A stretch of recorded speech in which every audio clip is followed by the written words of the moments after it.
بسم اللہ الرحمن الرحیم جی، بہت شکریہ دوبارہ مواجہہ کرنے کے لیے، سامنے آنے کے لیے۔ گزشتہ کل ہم نے ایک دوسرے موضوع پر گفتگو کی تھی اور سمجھنے کی کوشش کی تھی کہ جو مذہب ہے، جس کو ہم مذہب کہتے ہیں، جو دین ہے جس پر ہمارا ایمان ہے اور ہم یہ چاہتے ہیں کہ خود بھی اس پر عمل کریں اور اپنے بچوں کو بھی اس سے آگاہ کریں، اس کے سورسز کیا ہیں، وہ انیشیٹ کہاں سے ہوتا ہے، اس کو اخذ کیسے کیا جاتا ہے، کوئی چیز ریلیجن کیسے بنتی ہے۔ تو اس پر ہم نے کل تفصیلی گفتگو کی۔ آج جو ہماری گفتگو کا موضوع ہے اور جس پر ہم کچھ ڈسکشن کریں گے، سمجھنے کی کوشش کریں گے، وہ حدیث سے متعلق ہے۔ آپ سب جو مسلمان ہیں، زندگی میں انہوں نے مختلف سطحوں پر دین کی بات سننے کی کوشش کی ہوگی، سمجھنے کی کوشش کی ہوگی۔ ایک چیز جو ہمیشہ آپ کے سامنے آئی ہوگی وہ یہ ہے کہ رسول اللہ صلی اللہ علیہ وسلم نے اس بارے میں یہ فرمایا ہے۔ تو جس وقت یہ جملہ آپ کے سامنے بولا جاتا ہے تو اس کے بعد فوراً سے انسان کا یہ تاثر، یہ انٹینشن بیدار ہوتی ہے کہ جب یہ بات سامنے آ گئی ہے کہ رسول اللہ نے یہ بات فرمائی ہے تو اب یہ کیسے ہو سکتا ہے کہ یہ بات دین نہ ہو۔ ہم نے کل بھی گفتگو کی تھی اور یہ سمجھا تھا کہ دین کا جو سورس ہے، جو ماخذ ہے، جو ریفرنس ہے، وہ رسول اللہ کی ذات ہے، آپ کی شخصیت ہے۔ ہمیں نہیں پتا، ہم فطرت کی ایک رہنمائی لے کے دنیا میں آئے تھے، ہماری فطرت نے ہمیں بتایا کہ تمہارے اندر ایک مخلوق ہونے کا احساس ہے، تم کریٹڈ ہو۔ فطرت نے ہمیں بتایا کہ تمہارے اندر نیکی بدی کا شعور ہے۔ اس کے بعد ہمیں کچھ نہیں پتا تھا کہ مذہب کیا ہے۔ ایک شخص نے کھڑے ہو کے یہ دعویٰ کیا کہ میں خدا کا نمائندہ ہوں، میں خدا کا فرستادہ ہوں، چنا ہوا ہے مجھے خدا نے، میں چوزن ون ہوں۔ تو اب اس بات پر ہمارا اگر اعتماد اور ایمان ہو جاتا ہے کہ وہ واقعی میں خدا کے چنیدہ بندے ہیں، ان کو خدا نے منتخب کیا ہے، تو اب جو کچھ وہ بتائیں گے وہ دین کہلائے گا۔ تو اب جو کچھ وہ بتائیں گے وہ دین کہلائے گا، تو انہوں نے وہ دین کس طریقے سے ہمیں بتایا ہے۔ تو کل ہم نے یہ جانا تھا کہ انہوں نے دو طریقوں سے ہم تک مذہب اور دین کی بات پہنچائی ہے۔ پہلی چیز تھی قرآن مجید، یعنی قرآن وہ کتاب ہے جس کے ذریعے سے پیغمبر نے دین ہم تک پہنچایا۔ یہ بات خود قرآن نے بھی بتا دی کہ ہم نے پیغمبر کو قرآن دیا اور کہا اس کے ذریعے سے لوگوں کو دین پہنچاؤ۔ دوسرا پہلو تھا دین کی پریکٹیکل چیزیں، مثلا کچھ ریچولز ہیں، کچھ پریکٹسز ہیں۔ ہم نے کل اس پہ تفصیل سے گفتگو کی تھی کہ جو پریکٹیکل چیزیں ہوتی ہیں، پریکٹسز ہوتی ہیں، ان کو آپ لکھ کے منتقل نہیں کر سکتے، ان کو پریکٹس سے ہی منتقل کیا جاتا ہے۔ اس کی ایک سادہ سی مثال میں نے کل بھی دی تھی، ایک اور مثال دیتا ہوں۔ آپ کسی کو ایکسرسائز کروانا چاہتے ہیں تو آپ اس کے لیے ایک ٹرینر کا انتخاب کرتے ہیں، وہ آپ کے سامنے اسی طرح سے اپنے ہاتھ ہلاتا ہے تو آپ بھی ہلانا شروع کر دیتے ہیں۔ وہی ٹرینر اگر آپ کو ایک کاغذ پہ لکھ کر دے کہ تم کھڑے ہو جاؤ، 90 ڈگری اپنی گردن دائیں موڑنا، 120 ڈگری بائیں موڑنا اور اس کے بعد یہ کرنا، تو یہ ممکن نہیں رہتا، مشکل ہو جاتا ہے۔ تو مذہب کا جو پریکٹیکل پہلو ہے جس میں آپ نے ریچولز کرنے ہیں، وہ ریچول کچھ ایکشنز ہیں، ان کو پیغمبر نے کیسے منتقل کیا۔ تو قرآن مجید یہ کہتا ہے کہ وہ جو پریکٹیکل پہلو ہے وہ تمام جو اللہ کے دین ہے ان کا سیم ہے، وہ ایک ہی ٹریڈیشن ہے۔ تو رسول اللہ کو یہ حکم کیا کہ انتبع ملت ابراہیم حنیفہ، کہ آپ نے بھی اسی ابراہیمک ٹریڈیشن کی پیروی کرنی ہے۔ تو جب آپ کو یہ کہا گیا کہ آپ نے اس کی پیروی کرنی ہے تو اب آپ نے کوئی چیز انیشیٹ نہیں کی۔ جب مجھے یہ کہا جاتا ہے کہ بھائی اس بورڈ پہ ایکسرسائز لکھی ہوئی ہے، تم نے اس کو فالو کرنا ہے، تو اب میں کوئی چیز انیشیٹ نہیں کر سکتا۔ تو رسول اللہ صلی اللہ علیہ وسلم نے نماز پڑھی، وہ نماز آپ نے نہیں شروع کی، پیچھے سے چلی آ رہی ہے۔ آپ نے حج کیا، وہ آپ نے انیشیٹ نہیں کیا، پیچھے سے چلا آ رہا ہے۔ آپ نے کیا کیا؟ آپ نے اس کو پرفارم کر کے اس کے اندر اگر کوئی کمی تھی، کوئی کوتاہی تھی، کوئی اضافہ تھا، کوئی تغیر، کوئی تبدیلی تھی، وہ کر کے آگے جاری فرما دی۔ تو یہ دین ہے جس سے ہمیں، جو سنت اور قرآن، ان دو چیزوں سے ہمیں پیغمبر نے دین دیا ہے۔ لیکن ہم اپنی زندگی میں دیکھتے ہیں کہ جب کبھی دین کی کوئی بات ہوتی ہے، مذہب کی کوئی بات ہوتی ہے، تو لوگ سب سے پہلے کہتے ہیں کہ بھئی فلاں حدیث میں تو یہ بات لکھی ہوئی ہے، رسول اللہ صلی اللہ علیہ وسلم نے تو فلاں موقع پہ یہ بات فرمائی تھی۔ تو اس سے ایک پرابلم پیدا ہوتی ہے۔ وہ پرابلم یہ پیدا ہوتی ہے کہ جس وقت آپ نے پروفٹ کو بنیاد بنا دیا مذہب کی، تو اب کوئی شخص اگر پروفٹ سے منسوب نریشن کر رہا ہے تو یہ کرسٹن ضرور پیدا ہوتا ہے کہ بھائی یہ بات اگر انہوں نے کی ہے تو پھر اس کو کچھ نہ کچھ دین سے اس کا لنک ہونا چاہیے نا، کیونکہ جس شخصیت نے آپ کو قرآن دیا ہے، جس نے سنت دی ہے، اسی سے منسوب یہ بات بھی بیان کی جا رہی ہے. تو یہ ایک پرابلمیٹک چیز ہے. میں اس کی ایک سادہ مثال دیتا ہوں. غامدی صاحب نے ایک کتاب لکھی ہے، اس کا نام ہے میزان. ٹھیک ہے، میں یا بہت سارے دیگر لوگ ان کے اسٹوڈنٹ ہیں، ان کے ساتھ پڑھتے ہیں، لکھتے ہیں، کام کرتے ہیں. ہم اگر یہاں بیٹھ کر آپ کو یہ بتائیں کہ غامدی صاحب نے ایک موقع پہ یہ بات کہی تھی، ٹھیک ہے، آپ لوگ اس بات پر اعتماد رکھتے ہیں، جانتے ہیں، ان کے ساتھ بھی ہمیں چلتے پھرتے دیکھا ہے، تو آپ لوگ کہیں گے یار جب یہ آدمی یہ بات کر رہا ہے تو مطلب انہوں نے اگر یہ کی ہوگی تو پھر اس کو سمجھنا چاہیے نا، کیونکہ یہ بات یوں نہیں ہے کہ کوئی ہوا میں اڑ کے کہہ رہا ہے. ایک وہ آدمی بات کر رہا ہے جو کم سے کم ان کے ساتھ چلتا پھرتا کی نظر آیا ہے. تو اب آپ کیا کریں گے؟ آپ کے کان کھڑے ہو جائیں گے. آپ کہیں گے اچھا یہ بات اگر کہی ہے تو ہم اس کی تحقیق کرتے ہیں، کیونکہ جو کچھ انہوں نے کہا ہے وہ تو ان کی کتاب میں لکھا ہوا ہے. تو اگر یہ بات جو انہوں نے کہی ہے یہ اس سے مختلف ہے تو کیوں کہی ہے؟ تو یہ وہ نیچرل فطری سوال ہے جو ہر انسان کے ذہن میں اٹھتا ہے. ہم نے کل قرآن مجید کے بارے میں جانا کہ وہ کیا ہے، کیسے منتقل ہوا ہے. سنت کے بارے میں جانا کیا ہے، کیسے منتقل ہوئی ہے. دین کے سورسز یہ دو چیزیں ہیں. اس سے پہلے فطرت ہے، فطرت میں آپ کے خالق کا شعور ہے اور نیکی بدی کا احساس ہے. اس کے بعد حدیث جب آپ کے سامنے آتی ہے تو ایک خالی ذہن ہو کر، جس کو آپ کہتے ہیں سیکولر مائنڈ سیٹ کے ساتھ، بالکل سب چیزوں کو، مذہب کو اور باقی چیزوں کو ایک منٹ سائڈ پہ رکھ کر، ضروری ہے کہ ہم غور کریں کہ جس چیز کو آپ حدیث کہہ رہے ہیں وہ ہوتی کیا ہے، وہ اپنی ذات میں چیز کیا ہے. تو حدیث عربی زبان کا ایک لفظ ہے، اس کا مطلب ہوتا ہے بات. تو حدیث سے رسول کا مطلب ہوتا ہے رسول اللہ کی باتیں. جس وقت یہ کہا جاتا ہے کہ رسول اللہ صلی اللہ علیہ وسلم نے مختلف موقعوں پر باتیں کی ہیں اور یہ باتیں لوگوں نے منتقل کی ہیں، ظاہری بات ہے میرے سامنے اگر رسول اللہ صلی اللہ علیہ وسلم موجود ہوں تو میں گواہی دے سکتا ہوں کہ جی انہوں نے مجھے یہ بات کہی تھی، لیکن لوگوں نے منتقل کی ہے. تو سب سے پہلی چیز جو انسان کی علم اور عقل کہتا ہے کہ اس کی کوئی ذمہ داری اللہ کے رسول پر نہیں ہے. کیوں؟ اس لیے کہ اس کو لوگوں نے، ایک ایک آدمی نے منتقل کیا ہے. مثال دیتا ہوں، میں اس مجلس میں بیٹھا ہوں، آپ اٹھ کے باہر جاتے ہیں، باہر جانے کے بعد میری گفتگو سے ایک تاثر لیتے ہیں اور لوگوں میں بیان کرنا شروع کر دیتے ہیں. تو آپ مجھے ایمانداری سے بتائیے کہ آپ کی جو انٹرپریٹیشن ہے، آپ نے جو بات پرسیو کی ہے، کیا میں اس کا ذمہ دار ہوں کہ وہ جو کچھ آپ کے منہ سے نکلے وہی میں نے کہا ہوگا؟ مطلب یہ تو علم اور عقل کا کوئی تقاضا ایسا نہیں ہے جو اس بات کو مان سکے. تو سب سے پہلی بات یہ ہے کہ رسول اللہ صلی اللہ علیہ وسلم سے منسوب جو باتیں ہیں وہ لوگوں نے بیان کی ہیں، ان کی کوئی ذمہ داری رسول اللہ صلی اللہ علیہ وسلم کے اوپر نہیں عائد ہوتی. قرآن رسول اللہ صلی اللہ علیہ وسلم نے بیان کیا ہے، اس کو ایک آدمی نے نہیں سنا، دو آدمیوں نے نہیں سنا، ہزاروں نے سنا. ان ہزاروں نے لاکھوں کو سنایا، ان لاکھوں نے کروڑوں تک پہنچایا. ان کے اندر اس بات کا امکان ہی نہیں ہے کہ وہ کسی آیت کی کمی کر دیں، کسی شوشے کو بدل دیں، کسی زیر زبر کو تبدیل کر دیں.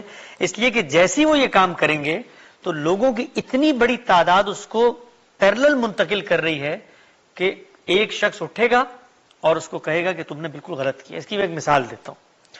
قومی ترانہ، نیشنل ایتھم، ہر بچہ پڑھتا ہے. پورے ماحول میں آپ امریکہ میں جہاں چلیں پھریں، لوگ جو یہاں رہتے ہیں وہ جانتے ہیں قومی ترانہ کیا ہے. ایک شخص اٹھ کے کل قومی ترانے کے اندر تبدیلی کر دیتا ہے تو اس تبدیلی کو ویریفائی کرنے کے لیے، پکڑنے کے لیے کیا کوئی مشکل پیش آئے گی؟ کوئی مشکل پیش نہیں آئے گی. کیوں؟ اس لیے کہ وہ جو چیز جس میں تبدیلی کی گئی ہے وہ ہزاروں لاکھوں لوگوں کے درمیان پھیلی ہوئی ہے. تو حدیث کا معاملہ یہ نہیں ہے. حدیث رسول اللہ صلی اللہ علیہ وسلم سے منسوب وہ باتیں ہیں جو ایک آدمی نے سن کر آگے منتقل کی. تو پہلا پوائنٹ جو ہمیشہ ذہن میں رہنا چاہیے ہے وہ یہ کہ حدیث کی کوئی ذمہ داری رسول اللہ صلی اللہ علیہ وسلم پر نہیں ہے. اس لیے کہ لوگوں نے بیان کیا، رسول نے بیان نہیں کی. رسول نے کہی ہوگی، اس پہ ہم سمجھیں گے کہ کہی ہے نہیں کہی، کیسے ہمارا اطمینان ہوتا ہے، یہ بات کی بات ہے. لیکن پہلا پوائنٹ جو ہمیشہ ذہن میں رکھنا چاہیے جب بھی کوئی حدیث آپ کے سامنے آئے کہ بھائی یہ بات اللہ کے رسول کھڑے ہو کر مجھے نہیں کہہ رہے، ایک بندہ یہ دعویٰ کر رہا ہے کہ اس نے یہ بات سنی تھی. تو ممکن ہے کہ یہ اس میں الفاظ بدل گئے ہوں، ممکن ہے وہ اس بات کو انٹرپریٹ کر سکا ہے نہیں کر سکا، اس کی ذمہ داری رسول اللہ پر نہیں ہے. یہ پہلی بات ہے. دوسری بات یہ ہے کہ جس وقت رسول اللہ صلی اللہ علیہ وسلم نے مختلف مواقعوں پر باتیں کی، ظاہری باتیں کی ہوں گی، وہ اللہ کے رسول بھی تھے اور ایک انسان بھی تھے، اور رسول ہونے کے ساتھ ساتھ وہ صرف یہ نہیں کہ وہی پڑھ کے سناتے تھے، گفتگو بھی کرتے تھے، وہ ایک زندگی بھی جیتے تھے، ان کی ایک شخصیت بھی تھی، ان کا ایک ماحول بھی تھا، وہ لوگوں کے سوالوں کے جواب بھی دیتے تھے، وہ لوگوں کے ساتھ ایک محبت کے کلمات بھی کہتے تھے، سفر بھی کرتے تھے، وہ ایک بھرپور زندگی گزارے سے ہم اور آپ گزار رہے ہوتے ہیں. ہم اور آپ اگر کسی ذمہ داری پر فائز ہوں، مثلا ہم مسجد کمیٹی کے صدر ہیں یا ہم اسٹیٹ کے گورنر ہیں، تو کچھ ہماری آفیشیل ذمہ داریاں ہوتی ہیں، لیکن کچھ ہماری پرسنل لائف بھی ہوتی ہے، تو ہم اس میں گفتگو بھی کرتے ہیں، بات بھی کرتے ہیں، سب کچھ کرتے ہیں. تو رسول اللہ صلی اللہ علیہ وسلم جس وقت دین دیتے تھے تو وہ تو لوگوں کو جمع کر کے، لوگوں کو بٹھا کر، پڑھ کر، سنا کر، اس کو محفوظ کرنے کا اہتمام کر کے اس انداز میں دیتے تھے. یعنی جب قرآن دیتے تھے تو آپ نے نماز میں قرآن پڑھا، آپ نے لوگوں کے مجمع کے سامنے قرآن پڑھا، اس کو لوگوں نے یاد کر لیا، آپ نے ان سے پھر سنا، پھر اگلے دن آپ نے نماز میں پڑھا، پھر لوگ اس کو ڈسکس کر رہے ہیں، آپ نے پھر سنا. پورے معاشرے میں ایک چیز ہے جو ریویو ہو رہی ہے اور سب اس کو یاد بھی کر رہے ہیں، لکھ بھی رہے ہیں، ہزاروں لوگ ہیں. لیکن آپ نے کسی موقع پہ کوئی گفتگو کی تو اس گفتگو کے پس منظر میں رسول اللہ صلی اللہ علیہ وسلم کی یہ خواہش نہیں ہے کہ میں دین کی کوئی بات یا دین کا کوئی حکم تم لوگوں میں منتقل کر رہا ہوں. اس لیے کہ دین کا جو حکم ہے وہ کسی ایک آدمی کے لیے نہیں ہے، دین کا حکم رسول اللہ کے تمام مخاطبین کے لیے. تو یہ نہیں ہو سکتا کہ دین کی کوئی بات ہو اور آپ کسی شخص کو بلائیں اور اس کے کان میں بتا دیں. اگر آپ نے یہ کام کیا تو اللہ تعالیٰ قرآن میں کہتے ہیں کہ آپ کا کام لوگوں تک بات پہنچانا ہے. تو آپ نے تو لوگوں تک بات نہیں پہنچائی نا، آپ نے تو ایک آدمی کے کان میں بتا دی. تو دین اس طریقے سے منتقل ہوتا ہی نہیں. اچھا مثال کے طور پہ اگر وہ آدمی، ایک آدمی آگے وہ بات بیان نہ کرتا، انسان ہے نا، اس نے ایک بات سنی بیان نہیں کی، تو ہمارا دین کہاں جاتا؟ یعنی ہمارا جو دین ہے، جو اسلام ہے، یا مثال کے طور پہ حدیث کی جو کتابیں ہمارے سامنے ہیں، امام بخاری کی کتاب ہے، امام مسلم کی کتاب ہے، مسند احمد بن حنبل ہے، انہوں نے لوگوں سے سن کے روایتیں لکھی ہیں. ان کو اگر وہ آدمی نہ ملتا، اس آدمی سے ملاقات نہ ہوتی، یا اس آدمی کا انتقال ہو جاتا، تو دین کہاں جاتا؟ تو دین کو منتقل کرنے کے لیے جو میڈیم یوز کیا گیا ہے وہ یہ میڈیم ہی نہیں ہے. جو میڈیم یوز کیا گیا ہے وہ لوگوں کی اتنی بڑی تعداد میں منتقل کرنا ہے کہ جن میں سے 2-4 مر بھی جائیں تو کوئی فرق نہیں پڑتا. ان میں اگر 2-4 جھوٹ بھی بولنا شروع کر دیں تو باقی ان کو ٹھیک کر دیں گے. اتنی بڑی تعداد، اس کو کہتے ہیں کنسنسس. ایسے ہی ہم دنیا میں جو الٹیمیٹ حقائق ہوتے ہیں ان کو اخذ کرتے ہیں. میں نے کل بھی مثال دی تھی کہ میں کارل مارکس سے کبھی نہیں ملا، لیکن میں پورے اعتماد سے کہہ سکتا ہوں کہ داس کیپٹل اس کی کتاب ہے. کیوں؟ اس لیے کہ اس کے پیچھے لوگوں کی اتنی بڑی تعداد کھڑی ہوئی ہے جن کا جھوٹ پر جمع ہونا عقلاً محال ہے. 10 کروڑ لوگ کہہ رہے ہیں، سب جھوٹ بول رہے ہیں. کیسے جمع ہوئے؟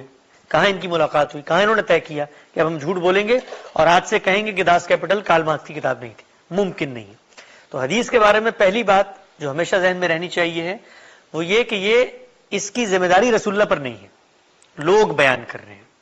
پہلی بات پرابلم ہے ہمارے لیے، اس لیے کہ ہم نے دین جس شخص سے لیا ہے اس کی کوئی بھی بات ہم تک پہنچے گی تو پرابلم پیدا کرے گی. ہم اس کو سمجھیں گے بھی، غور بھی کریں گے. اگر وہ دین کے مجموعی فریم سے مختلف ہوگی تو ہمارے ذہن میں سوال بھی اٹھے گا، بھئی یا تو بتانے والے نے غلطی کی ہے یا رسول اللہ نے بات کی ہے تو کیوں کی ہے. تو یہ سوال اٹھے گا. لیکن اس سوال کو اٹھنے سے پہلے جو پہلا پہلو ہمیشہ پیش نظر رہنا چاہیے وہ یہ کہ اس کی ذمہ داری رسول اللہ پر نہیں ہے. جس طرح میرے اوپر کوئی ذمہ داری نہیں ہے کہ آپ میرے بارے میں کیا بات کرتے ہیں. دوسری چیز کہ رسول اللہ صلی اللہ علیہ وسلم نے اس کو دین کے میڈیم کے طور پہ انیشیٹ نہیں کیا. اگر انیشیٹ کیا ہے تو پہلے اس کو ثابت ہونا چاہیے کیسے انیشیٹ کیا ہے، اور جس میڈیم کے ذریعے انیشیٹ کیا دین اس کے ذریعے منتقل نہیں ہوتا. کیونکہ ایک شخص جو ہے وہ دین کو آگے نہیں پھیلا سکتا، منتقل نہیں کر سکتا. یہ دوسری بات ہے. تیسری بات یہ ہے کہ جو کانٹینٹ ہمارے سامنے ہے حدیث کا، جب ہم پڑھتے ہیں اس پہ غور کرتے ہیں تو اس سے ہمیں یہ معلوم ہوتا ہے کہ دین اور مذہب کی کوئی بھی مستقل ہدایت یا مستقل حکم کا مطلب یہ ہوتا ہے کہ مذہب نے ایک فل فلیج آپ کو آرڈر دیا ہے، مکمل آرڈر دیا. مثال دیتا ہوں میں آپ کو. مذہب نے آپ کو یہ حکم دیا ہے کہ مثلا آپ نے اگر حج پہ جانا ہے تو آپ نے احرام پہننا ہے. ٹھیک ہے، یہ مذہب کی ایک ہدایت ہے. اگر آپ نے حج پہ جانا ہے تو آپ نے احرام پہننا ہے. تو اب یہ ایک مکمل ہدایت ہے. یہ مکمل ہدایت پورے ذخیرہ حدیث کو آپ پڑھ لیں، کسی ایک دینی حکم کے بارے میں آپ کو نہیں ملے گی کہ وہاں پر انیشیٹ کر کے یہ بات بتائی گئی ہو کہ آؤ مسلمانوں میں تمہیں بتاتا ہوں کہ حج کیسے کرنا ہے، آؤ مسلمانوں میں تمہیں بتاتا ہوں کہ نماز کیسے پڑھنی ہے. تو تیسری چیز جو ہمیشہ پیش نظر رہنی چاہیے وہ یہ کہ حدیث جو ہے وہ دین کا کوئی مستقل حکم مکمل ہدایت انیشیٹ کر کے بیان ہی نہیں کرتی. یہ جو تیسرا پوائنٹ ہے یہ اس کے کانٹینٹ پہ غور کر کے واضح ہو جاتا ہے. کوئی شخص مثال کے طور پہ کہتا ہے کرتی ہے، بہت سارے لوگ کہتے ہیں، علماء کہتے ہیں کرتی ہے. بھائی آپ کیسے کہہ رہے ہیں کہ نہیں کرتی؟ اس کی ایک مثال میں دے دیتا ہوں آپ کو. علماء یہ کہتے ہیں کہ قرآن مجید میں کہیں ذکر نہیں ہے کہ آپ نے درندے نہیں کھانے، جو جانور ہوتے ہیں مطلب شیر ہے، چیتا ہے، یہ نہیں کھانا. قرآن میں کہیں نہیں لکھا ہوا. یہ تو رسول اللہ صلی اللہ علیہ وسلم نے ایک موقع پہ بتایا ہے. تو ایک مستقل بات ہے کہ نہیں ہے؟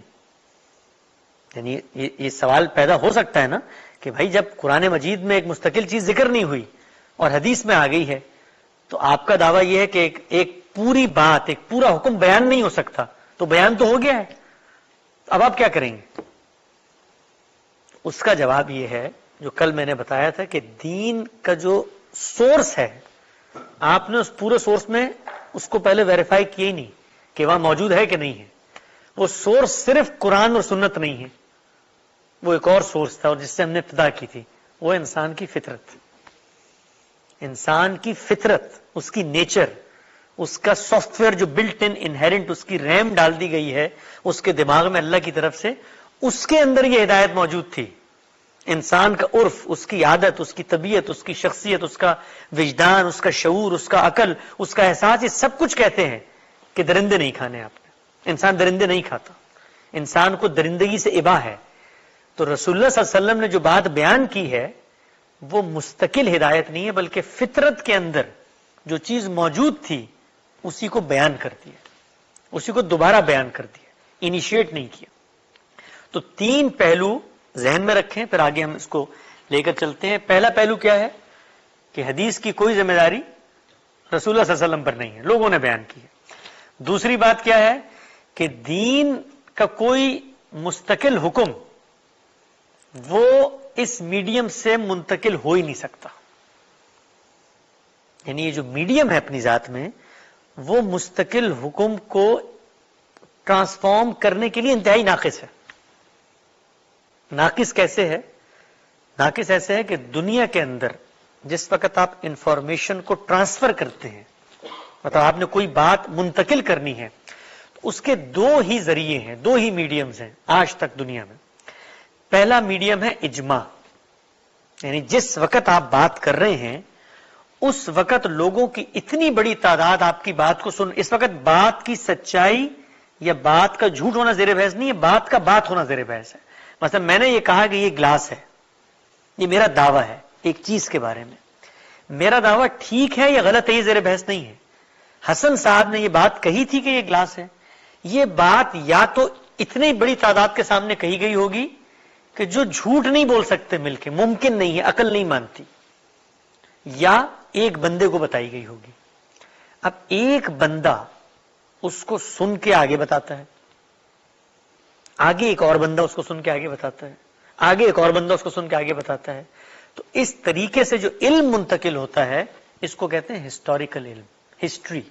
ہسٹری کے بھی دو پہلو ہیں، ایک ہے اسٹیبلش ہسٹری، اسٹیبلش فیکٹ، اور ایک ہے ہسٹری کی ڈیٹیلز. تو اکبر ہندوستان کا بادشاہ تھا، یہ اسٹیبلش ہسٹوریکل فیکٹ ہے. لیکن اکبر نے کس دن کیا معاملات کیے یہ اسٹیبلش ہسٹوریکل فیکٹ نہیں ہے. یہ محض ہسٹری ہے. تو محض ہسٹری کبھی بھی کوئی اسٹرانگ اور کانکریٹ میڈیم نہیں ہے انفارمیشن کو پھیلانے کا. مثلا میں اگر یہ بتانا چاہوں آپ کو کہ بھئی نیپرویل کی سرزمین پہ آج سے 5 دن بعد زلزلہ آئے گا، میں یہ انفارمیشن پھیلانا چاہتا ہوں، تو اس کا ایک طریقہ کہ میں آپ کے کان میں بتا دوں. پہلے تو یہ سب سے پہلے سوال اٹھے گا کہ اتنی اہم بات آپ نے ایک آدمی کو کیوں بتائی ہے؟ اٹھے گا کہ نہیں اٹھے گا؟ بھائی اتنی اہم بات تھی، سے سب متاثر ہو رہے ہیں، زلزلہ آئے گا سب مر جائیں گے، ایک آدمی کو کیوں بتا دی؟ تو یہی بات دین کے بارے میں ہے کہ وہ ہدایت جو قیامت تک جانی ہے ایک آدمی کے کان میں کیوں بتائی؟ دوسری چیز بتانی تھی تو وہ آدمی آگے جا کر مثال کے طور پہ منتقل ہی نہ کر سکے، رستے میں اس کا انتقال ہو جائے، وہ بھول جائے، وہ انسان ہے وہ بات بلد دے، تو آپ کی جو ذمہ داری تھی وہ تو پوری نہیں ہوئی نا لوگوں کو زلزلے سے بچانے کی. تو دوسری چیز یہ کہ حدیث کو رسول اللہ صلی اللہ علیہ وسلم نے ایز اے دین کے میڈیم کے یوز ہی نہیں کیا.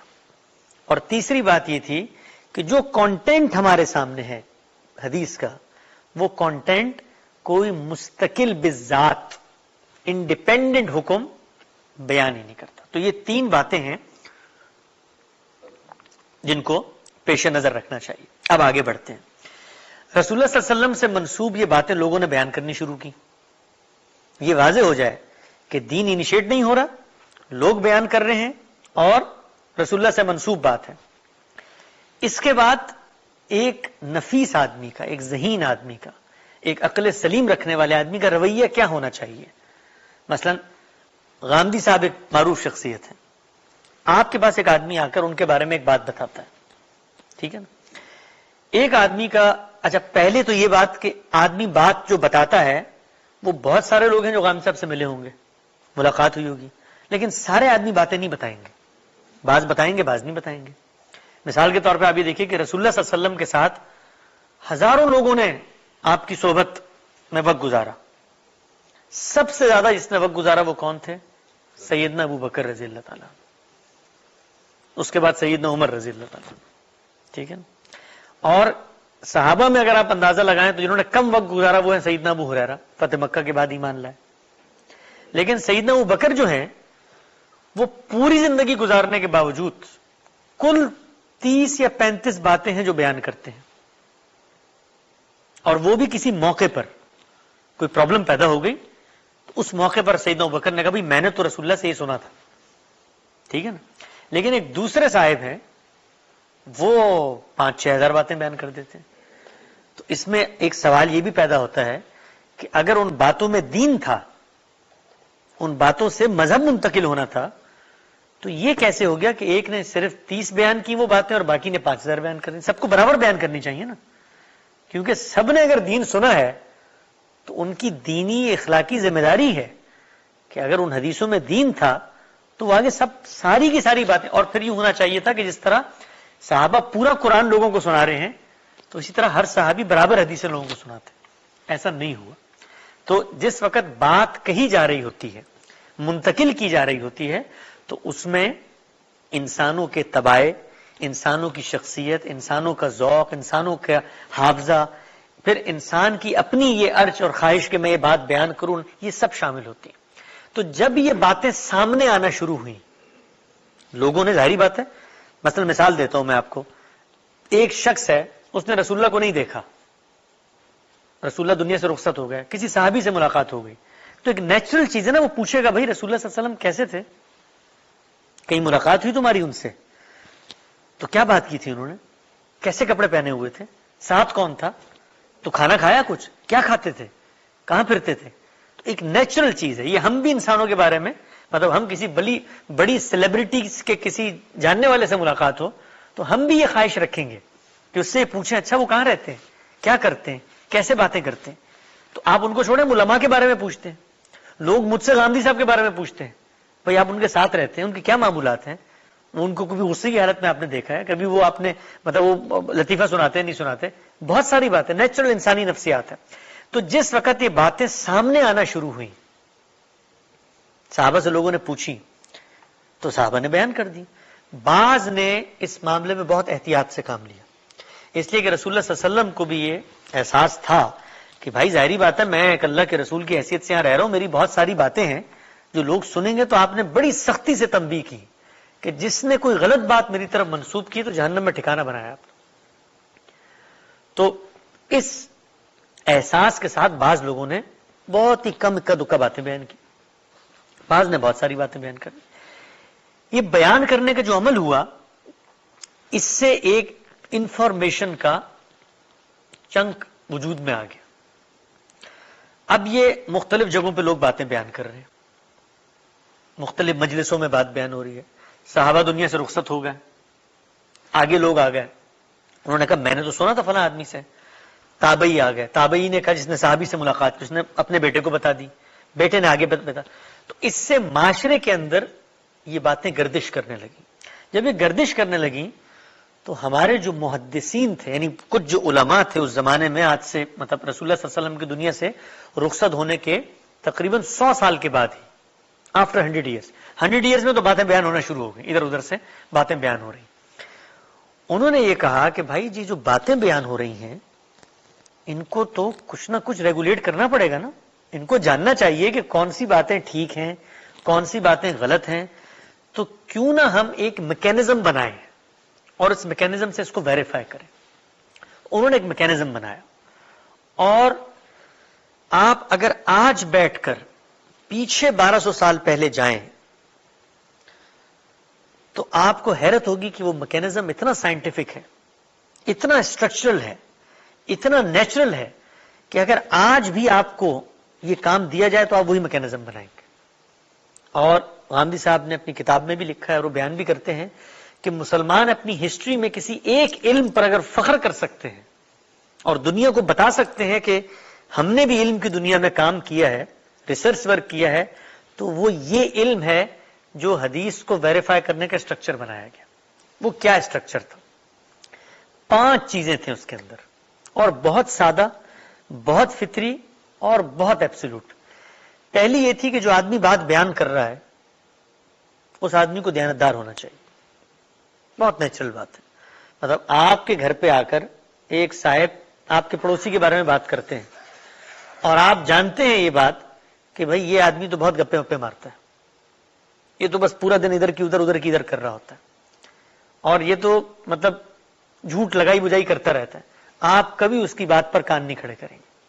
تو محدثین نے کہا کہ پہلا کرائیٹیریا یہ ہے کہ جس نے بات بیان کی ہے, جو بیان کرے گا, یعنی آدمی کہتا ہے میں نے اپنے ابو سے سنا, انہوں نے دادا سے سنا, انہوں نے صحابی سے سنا, تو صحابی کے بعد جتنے بھی لوگ ہیں, 1 ہیں 2 ہیں 4 ہیں 8 ہیں 10 ہیں, سب کی انویسٹیگیشن ہوگی, سب کے گلی محلوں میں جایا جائے گا, سب کے گھر والوں سے ملاقات کی جائے گی, سب جہاں بزنس کرتے ہیں اس مارکیٹ میں جایا جائے گا.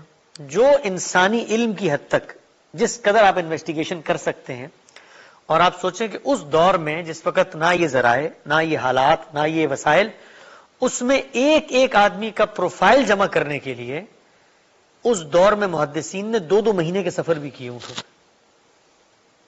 یعنی بغداد میں یہ خبر ملی ایک محدث کو کہ فلاں آدمی نے رسول اللہ سے منسوب یہ بات کی ہے. تو انہوں نے کہا اچھا وہ کہاں رہتا ہے فلاں آدمی؟ انہوں نے کہا وہ تو رہتا ہے دمشق کے کونے پر. انہوں نے کہا چلو ذرا چل کے ملاقات کرتے ہیں, اس سے دیکھتے ہیں, جا کے ویریفائی کرتے ہیں. کیا چیز ویریفائی کرتے ہیں؟ ایماندار ہے. ایماندار کا مطلب یہ ہے کہ اس کے ماحول میں وہ ایماندار ہے. ایک انسانی علم کی حد تک جتنا آپ بیٹی کا رشتہ دینے سے پہلے داماد کے بارے میں ویریفائی کرتے ہیں, یہ کچھ کرتے ہیں نا بھئی, محلے والوں سے پوچھ لیا, جہاں نوکری کرتی ہے وہاں پوچھ لیا, تھوڑا پروفائل دیکھ لی, ایک انسانی اطمینان کی حد تک. لیکن اس اطمینان میں ان کا کرائیٹیریا بہت سخت ہے. ہلکی سی بھنک پڑ جائے ان کو تو کہتے ہیں بس یہ نکل گیا. یہاں تک کہ اس دور میں جو صوفیاء تھے, جو تصوف کا مائنڈ سیٹ رکھتے تھے, وہ محدثین کے بارے میں کہتے تھے اچھا ان کا مزاج کیا تھا؟ ان کا یہ کہ بھائی رسول اللہ کی بات ہے نا, قصہ ہی ہے نا, فائدہ ہی ہوگا نا, لوگ سن ہی رہے ہیں نا, تو کیا فرق پڑتا ہے. تو جب محدثین نے یہ انویسٹیگیشن شروع کی تو انہوں نے محدثین کو کہا کہ یار آپ تو غیبت کر رہے ہیں بیٹھ کے, آپ تو لوگوں کی ذاتی زندگی میں دخل اندازی کر رہے ہیں. انہوں نے کہا نہیں, ایک شخص نے رسول اللہ سے منسوب ایک پبلک بات کی ہے, تو اب یہ ہمارا حق ہے کہ ہم اس کی پروفائلنگ کریں. پہلی چیز ایماندار. دوسری چیز اس کے اندر میمورائزیشن یا حافظے کی صلاحیت تھی. یہ ضروری نہیں ہے کہ جو آدمی ایماندار ہو بات بھی یاد رکھ سکتا ہو. بہت سارے ایسے لوگ آپ کو دنیا میں ملیں گے کہ بڑے ایماندار ہوں گے، لیکن ایمانداری کا کسی چیز کو یاد رکھنے سے کوئی تعلق نہیں ہے. یاد رکھنا ایک صلاحیت ہے، یاد رکھنا ایک کام الگ ہے، ایمانداری الگ چیز ہے. تو انہوں نے کہا یہ بھی ہم جانیں گے کہ بھائی یہ کوئی سٹھایا ہوا بڈھا تو نہیں تھا جو بات بیان کر رہا ہے، جس کو پتہ ہی نہیں تھا ادھر کی ادھر، ادھر کی ادھر کر دی. ہو سکتا ہے بات اپنے والد سے سنی ہو اور اس کو منسوب کر دی اللہ کے رسول کی طرف. تو ایک ایک آدمی سے، اس کے رشتہ داروں سے، اس کے گھر والوں سے، اس کے خاندان سے، اس کے دوستوں سے، اس کے علاقے کے لوگوں سے، اس کے کاروباری ساتھ، سب سے مل کے پوچھیں گے کہ بھائی حساب کرتا تھا، ٹھیک کرتا تھا کہ نہیں کرتا تھا، 2 اور 2 4 یاد رہتے تھے کہ نہیں رہتے تھے. تو دوسرا کرائٹیریا انہوں نے بنایا حافظہ. ایمانداری پہلا اور دوسرا حافظہ. تیسرا کرائٹیریا انہوں نے کہا کہ بھائی یہ جو آدمی بات بیان کر رہا ہے کہ میں نے اس سے سنی تھی، تو اب یہ ضروری ہے نا کہ اس سے اور اس سے ملاقات ثابت ہو، آپس میں کہیں ملے ہوں یہ لوگ، آپس میں ملاقات ہوگی تو چین سے چین جڑے گی کہ یہ بات اس نے اس سے سنی بھی تھی. کہ حافظہ بھی بڑا ٹھیک ہے اور ایماندار بھی ہے، لیکن ان 2 کے باوجود یہ بھی پروف کرو کہ ملے تھے. بھئی کہاں ملے تھے؟ جی میں تو اس سے بغداد میں ملا تھا. کب ملے تھے؟ جی میں 2 سال پہلے ملا تھا. 2 سال پہلے ملے تھے؟ اچھا جی. اس کے گاؤں جا کر پلا کیا وہ تو 3 سال پہلے انتقال ہو چکا ہے. تو اب اگرچہ ایماندار ہے، اگرچہ حافظہ رکھتا ہے، لیکن ملاقات نہیں ثابت ہو سکی. کہتے ہیں ہمیں نہیں چاہیے، یہ رسول اللہ کی بات ٹھیک نہیں ہے، یہ آدمی ضعیف ہے. تو یہ 3 باتیں انہوں نے طے کی کس چیز کے بارے میں؟ جو آدمی بات بیان کر رہا ہے. آپ کو حیرت ہوگی، لوگ سوچتے ہوں گے کہ یہ کیسے ہو سکتا ہے کہ ایک آدمی جو ہے وہ رسول اللہ سے منسوب کوئی غلط بات بیان کر دے. مطلب بہت دل گردے کا کام ہے نا. تو محدثین نے اس زمانے میں کئی لوگوں کو پکڑ لیا ان سے یہ سوال کیے، ہاں بھائی کہاں سے سنا ہے؟ تو انہوں نے کہا بھی فلاں نہیں سنا. انہوں نے کہا فلاں نہیں تو ایگزسٹ ہی نہیں کرتا. کہاں ہے فلاں آدمی؟ کہاں رہتا ہے؟ کب ملاقات ہوئی؟ تم تو اس محلے سے باہر ہی نکلی پوری زندگی. تو پکڑ لیا. تو اب پکڑ کے کہا کہ یہ بتاؤ کہ یہ جھوٹ کیوں بولا تم نے؟ آپ کو یہ جان کے حیرت ہوگی، روز واٹس ایپ، فیس بک، انٹرنیٹ میڈیا پہ آپ سنتے ہیں قرآن مجید کی یہ سورت 5 دفعہ پڑھ لیں تو نوکری مل جائے گی. رسول اللہ صلی اللہ علیہ وسلم نے فرمایا کہ گھر سے نکلتے ہوئے اگر یہ سورت کی آیتیں 6 دفعہ پڑھ لیں تو حادثہ نہیں ہوگا. تو قرآن مجید کی سورتوں کے بارے میں جتنی روایات ہیں سب پہ تحقیق ہو چکی ہے، ان میں سے 99.98% ضعیف روایت ہے. اور محدثین نے اس کو ضعیف قرار دیا. ان بندوں کو پکڑا اور لکھ دیا اپنی کتابوں میں. کہ ہم نے ان سے پوچھا کہ تم نے یہ کیوں گھڑی بھائی؟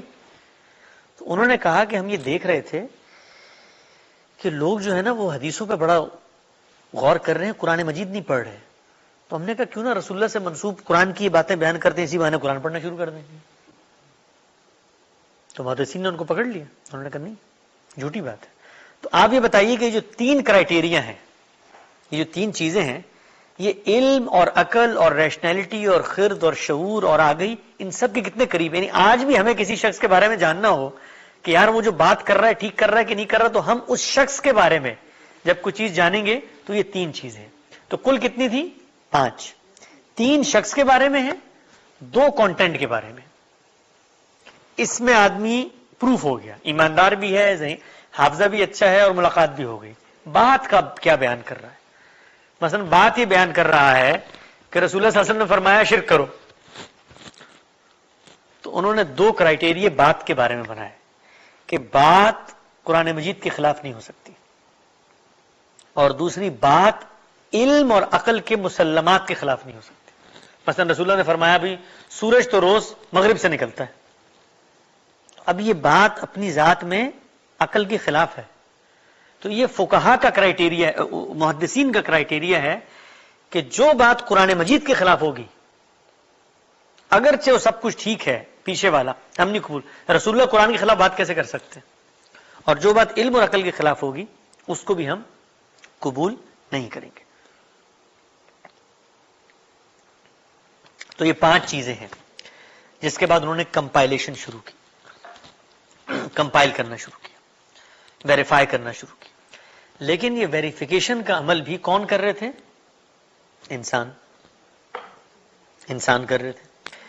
تو عمل بالکل ٹھیک ہے، کرائیٹیریا بھی بالکل ٹھیک ہے، لیکن ایسا بھی ہوا کہ ایک شخص کی پروفائلنگ میں غلطی ہو گئی.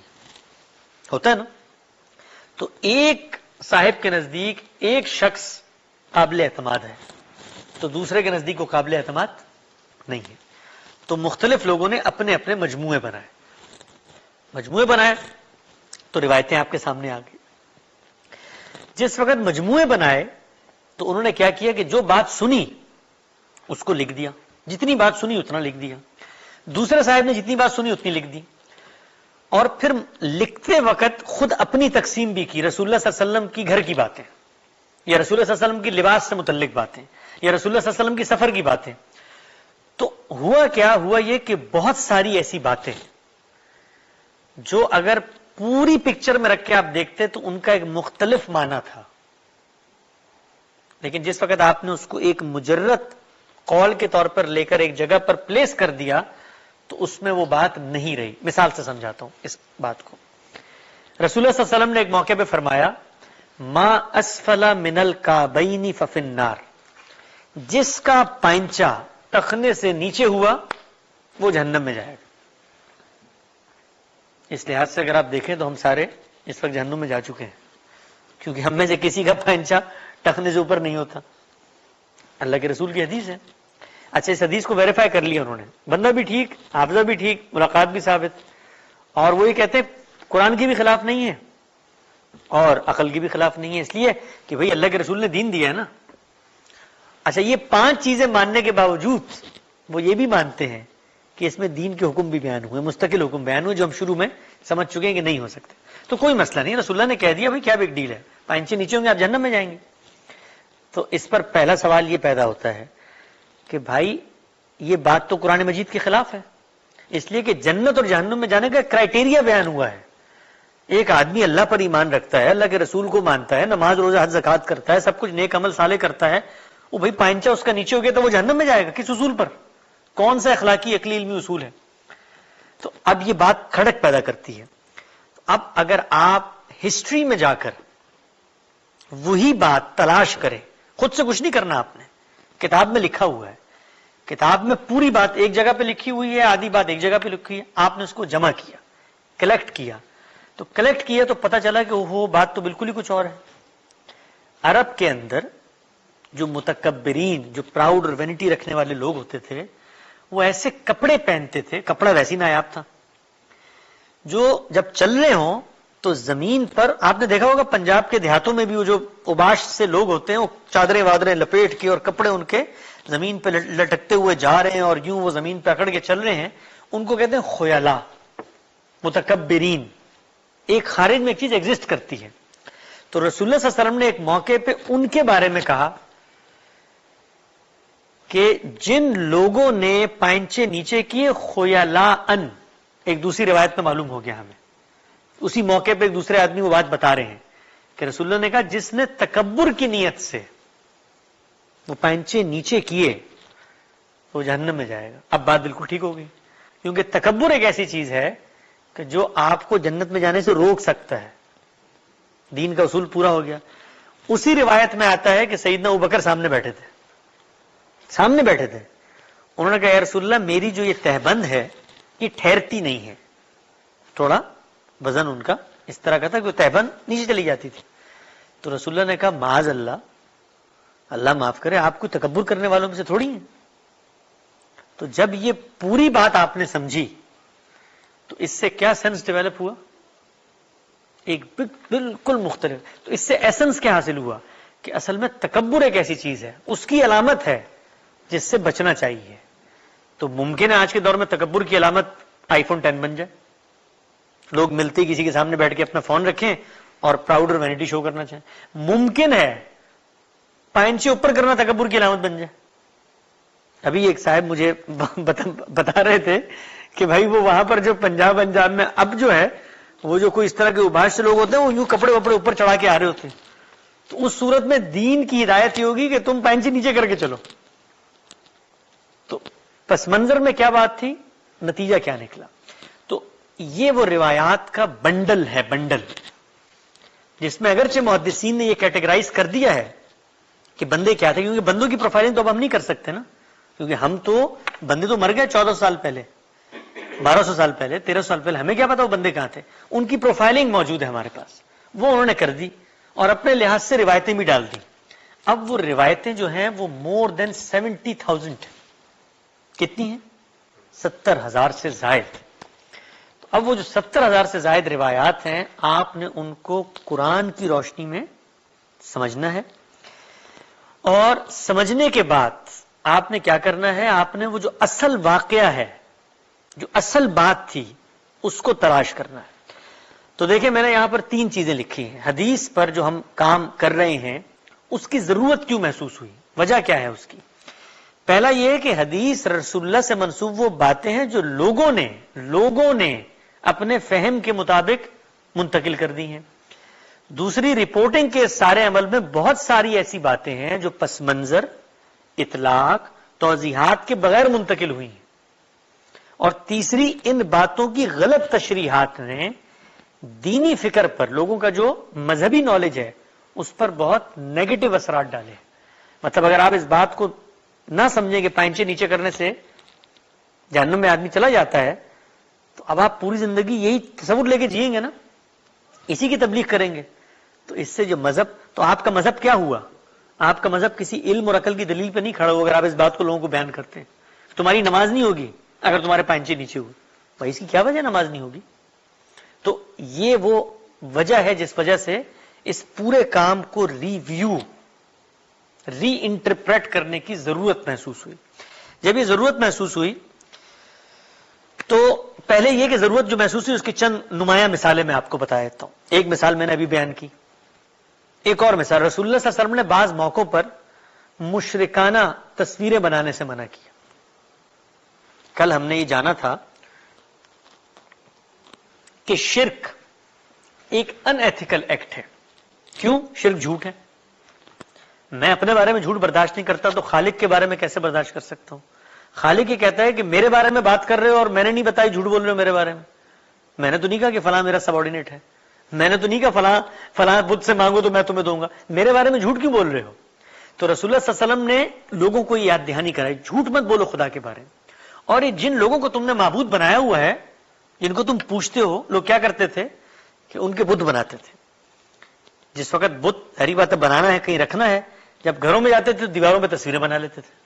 ان تصویروں کو سجدے کرتے تھے، ان کو پوچھتے تھے، ان سے مانگتے تھے، ان کو خدا کا ساجی اور مددگار سمجھتے تھے. تو رسول اللہ نے کہا کہ بھائی جو جھوٹ تم بول رہے ہو تو یہ جھوٹ کا کام بند کرو اور یہ تصویریں بنانا بھی بند کرو. اب ہوا کیا کہ جب یہ بات ایک آدمی نے سنی، اس نے آگے منتقل کی، تو جن صاحب نے اس سے وہ بات لی، اس کو لیتے ہوئے انہوں نے شرک کا لفظ ان کے پاس نہیں پہنچا. تو اب کیا فرق واقع ہوا کہ تصویر حرام ہو. ہندوستان پاکستان میں یہ سنتے رہے نا پوری زندگی تصویر حرام ہے. تو امریکہ آگے کھنچوانی شروع کی ہوگی یا وہاں بھی کھنچواتے ہوں گے مولوی صاحب کو بغیر بتائے، ورنہ تصویر تو حرام ہی تھی، بچپن سے ہی سونا بھی تصویر حرام ہے. آج بھی آپ کسی عالم کے پاس جائیں، اس سے پوچھیں کہ تصویر کے بارے میں کیا رائے ہے، کہتا ہے حرام ہے. تو کہیں جی پھر آپ کیا کرتے ہیں؟ تو کہنے لگے نہیں مجبوری ہے نا بھائی، مجبوری میں کھنچواتے ہیں. تو مطلب یہ ہوا کہ تصویر حرام ہے. یہ دین کا پرسیپشن ہے جو قائم ہو گیا. حرام حلال کے بارے میں اللہ تعالیٰ نے پوری تفصیل بتا دی، کوئی چیز حرام کیسے ہوتی ہے. بھئی حرام مطلب ہم کسی تباہم پرستانہ مذہب میں تھوڑی ہیں کہ اس میں ہمارے اوتار نے کہا یہ حرام ہے تو ہم اس کو حرام مان لیں. یہ ہم کوئی فنگ شوئی کے ماننے والے تھوڑی ہیں کہ انہوں نے کہا کہ گھر کے دائیں پہلو پہ اگر واٹر فیچر رکھو گے تو دولت ملنا شروع ہو جائے گی. کوئی ریزن ہونا چاہیے نا. تو تصویر کی حرمت کے کیا اخلاقی ریزن ہے؟ کوئی ریزن ہی نہیں ہے. یہ بات ذرا سوسائٹی میں لے کر جائیں، لوگوں کو بتائیں کہ ہمارے پیغمبر نے ہمیں یہ کہا تھا کہ تصویر بنانا منع ہے، تصویر بناؤ گے تو یہ تم جہنم میں چلے جاؤ گے. تو لوگ کیا کہیں گے آپ کے بارے میں؟ بھائی مطلب کوئی علم کی بات کرو، کوئی عقل کی بات کرو. کوئی چیز حرام ہوتی ہے تو اس کے پیچھے کوئی ریزن ہوتا ہے، کوئی لاجک ہوتی ہے، کیسے حرام ہو گئی؟ تو اب کیا نتیجہ نکلا؟ تصویر حرام ہے. ایک پہلی مثال. دوسری مثال، رسول اللہ صلی اللہ علیہ وسلم نے کئی موقعوں پر یہود اور نصارہ، جوز اور کرسچن کو مخاطب کر کے یہ کہا کہ ان سے قطع تعلق کر دو، ان سے دوستی نہیں کرنی، ان سے دور ہو جاؤ، دور ہو جاؤ، اور ان کی مشابہت بھی اختیار نہ کرو۔ اکثر آپ نے مسجدوں میں سنا ہوگا کہ کفار کی مشابہت نہیں اختیار کرنی چاہیے۔ من تشبہ بقوم فہو منہم، رسول اللہ صلی اللہ علیہ وسلم نے فرمایا جو جس قوم کی مشابہت اختیار کرے گا قیامت میں انہی کے ساتھ اٹھے گا، لہذا کفار کی مشابہت ہمیں اختیار نہیں کرنی۔ تو نتیجہ کیا نکلا؟ نتیجہ یہ نکلا کہ پینٹ نہیں پہننی، نتیجہ یہ نکلا کہ کفار اگر برتھ ڈے مناتے ہیں آپ نے نہیں منانی، کیونکہ ان کی مشابہت ہو جائے گی نا۔ مشابہت کا مطلب سملیرٹیز، تو جو کچھ وہ کر رہے ہیں وہ تم نے نہیں کرنا، یہ بہت ساری روایتوں میں بیان ہوا ہے۔ تو اس کا نتیجہ کیا نکلا کہ آپ اس دنیا کے اندر کسی نان مسلم سے دوستی کر کے نہیں جی سکتے، اور یہی بات کتابوں میں نقل ہوئی۔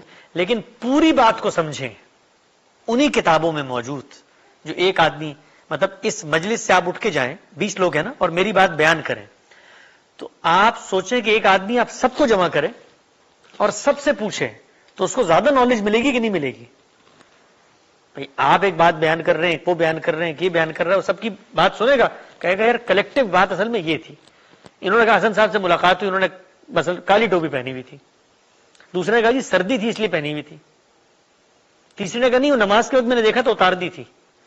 تو اب یہ پوری باتیں جب پہنچی تو اس سے ایک کانسیپٹ بنا نا آپ کے ذہن میں، تو جب آپ اسی بات کو پوری طرح سمجھتے ہیں تو اس میں یہ چیز زیر بحث ہی نہیں ہے کہ یہود و نصارہ سے دوستی کرنی ہے یا نہیں کرنی، وہ میں آگے تفصیل سے بتاؤں گا۔ تیسری چیز، رسول اللہ صلی اللہ علیہ وسلم نے بہت سنا ہوگا آپ نے، داڑھی سنت ہے۔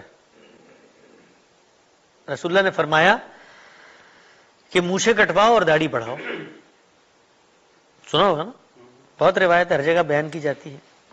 تو اب اس سے کیا نتیجہ نکلا کہ مسلمان پر داڑھی رکھنا واجب ہے، لازم ہے، داڑھی رکھنی ہے اس لیے کہ رسول اللہ نے کہا ہے۔ لیکن اصل بات کا مطالعہ کریں تو وہاں یہ زیر بحث ہی نہیں، وہاں جو چیز زیر بحث ہے وہ اس سے بالکل مختلف ہے، اس کی تفصیل ہم انشاءاللہ آگے جانیں گے۔ تو یہ وہ وجوہات ہیں، یعنی یہ وہ چیزیں ہیں جس سے غلط نتیجے نکلتے تھے، تو اب یہ ضرورت محسوس ہوئی کہ بھائی اس پہ غور تو کرو، ری انٹرپریٹ کرو، سمجھو کیا بات تھی، ہسٹری میں جاؤ تاکہ ہمیں پتہ چلے کہ یہ بات جو بیان کی جا رہی ہے تو دین کے بھی خلاف ہے، علم کے بھی خلاف ہے، عقل کے بھی خلاف ہے، اس کو مانا کیسے جا سکتا ہے۔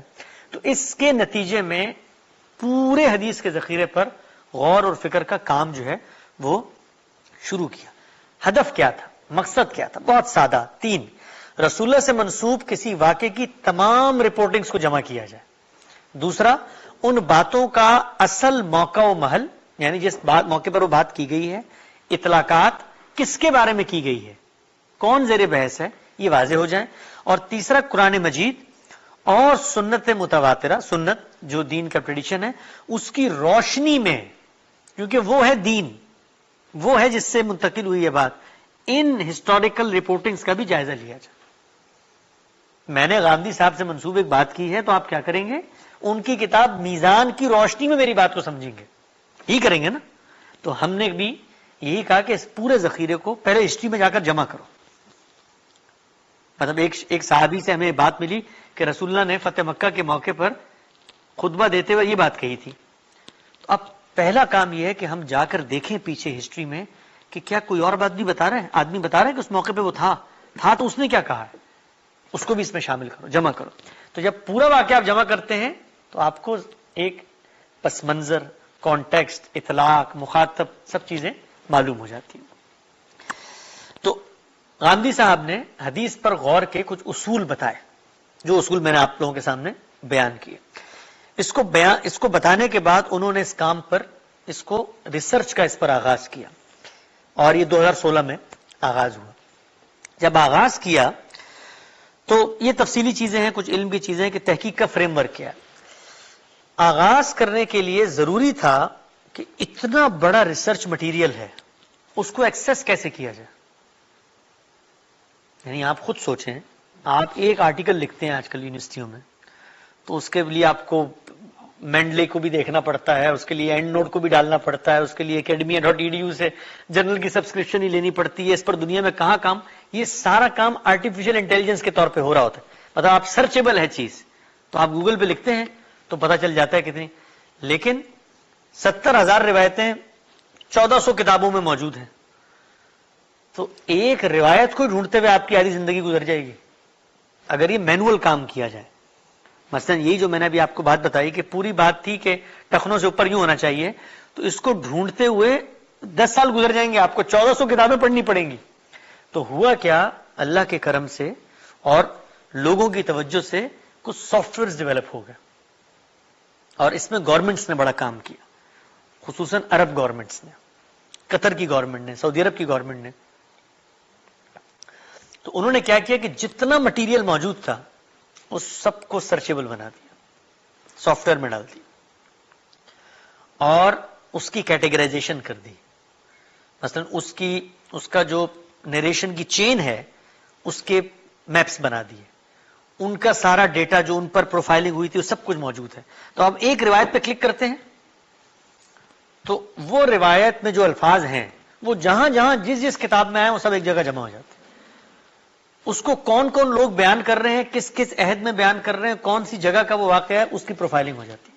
تو اس سے اس ڈیٹا کو ایکسس کرنے میں مدد ملی. لیکن اس کے باوجود بسا اوقات آپ کو کوئی کلیو نہیں مل رہا. ایک بات بیان کی ہے, اسی موقع کی بات دوسرے الفاظ میں بیان کر دی ہے, یا بات تو بالکل بیان کی ہے, پتہ چل گیا ہے, پھر بھی سمجھ میں نہیں آ رہی. اس کی میں مثال دیتا ہوں. تو جب یہ ڈیٹا سامنے آ گیا تو اس پر پھر کام کا آغاز کیا گیا, کیونکہ چیزیں ریسرچ میتھڈالوجی کے جو جدید اصول ہیں ان کے مطابق کمپائلیشن کے مرحلے میں آ گئے. تو ان سافٹ ویئرس کو ہم نے لیا اور ان سافٹ ویئرس کی مدد سے اس پر تحقیق کا آغاز کیا. اور تحقیق کا آغاز کرتے ہوئے اب تک تقریباً, یہ تھوڑی سی پرانی ہے, تو اب تک 23,000 سے زیادہ نریشنز کو جمع کیا, سمجھا, غور کیا, پس منظر کو دیکھا. تو معلوم یہ ہوا کہ کل 150 واقعات ہیں جو بیان کیے جا رہے ہیں. کل 150 واقعات ہیں, 150. یعنی ایک موقع کی بات ہے جس کو 23,000 مطلب 150 واقعات ہیں کہ جن کو 23,000 لوگوں نے بیان کیا ہے. ایک نے اس سے بیان کیا, اس نے اس سے بیان کیا, اس نے اس سے بیان کیا, اس نے کتاب میں لکھ لیا. اسی واقعے کو ایک دوسرے شخص نے بیان کیا, اس نے بیان کیا, اس نے بیان کیا, اس نے لکھ دیا. مختلف لوگ بیان کر رہے ہیں. لیکن جب آپ ان کو کلیکٹ کرتے ہیں, ان پہ غور کرتے ہیں, دیکھتے ہیں کہ کون سے کریکٹر زیر بحث ہے, کس جگہ بات ہو رہی ہے, تو معلوم ہوتا ہے واقعہ تو ایک ہی ہے. تو اس کی پھر میں آپ کو آگے مثال دیتا ہوں کہ اس سے پھر کیسے پتا چلتا ہے اور کیا فرق واقع ہوتا ہے کہ اگر ایک ہی واقعہ ہے تو پھر اصل بات کیا تھی. تو ایک کلاسیکل مثال, پہلی مثال یہ آپ کے سامنے اس وقت آپ کو نظر آ رہی ہے. سمعت رسول اللہ صلی اللہ علیہ وسلم یقول لیس منا من لم یتغن بالقرآن. رسول اللہ صلی اللہ علیہ وسلم نے فرمایا وہ ہم میں سے نہیں ہے جس نے قرآن کو سر کے ساتھ نہیں پڑھا. آپ میں سے, ہم میں سے کتنے لوگ سر کے ساتھ قرآن پڑھتے ہیں؟ میں تو نہیں پڑھتا. آپ پڑھتے ہیں؟ یعنی سر کا تعلق انسان کی صلاحیت سے ہے.